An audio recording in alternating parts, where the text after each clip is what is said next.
লাফা শাক আজকে ভাজা করব।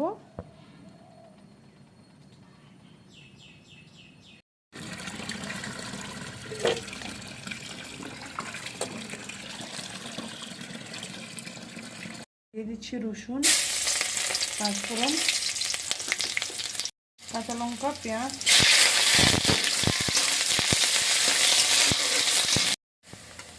জিরা বাটা,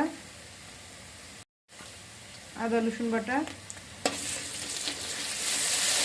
পেঁয়াজটা আমার ভাজা হয়ে গেছে। এখন দিয়ে দিচ্ছি লাফা শাক। লাফা শাক দিয়ে দিলাম, দিয়ে দিচ্ছি লবণ, হলুদ। ঢাকনা চাপিয়ে দিচ্ছি, ঢাকনা খুলে দেখব।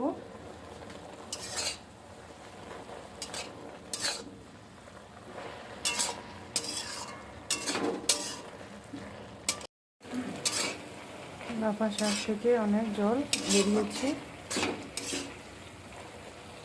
এখনো জল শুকিয়ে আবারও জল ওঠা পর্যন্ত ভাজা করব। লাফা শাক ভাজা আমার হয়ে গেছে। কারা কারা লাফা শাক খায়নি, এইভাবে লাফা শাক বানিয়ে খেয়ে দেখবেন, অনেক টেস্টি হয়। আমার লাফা শাকের ভাজা কমপ্লিট হয়ে গেছে। আমাকে এইভাবে লাফা শাক ভাজা বানিয়ে খেতে অনেক টেস্টি লাগে। আমার লাফা শাক ভাজা হয়ে গেছে।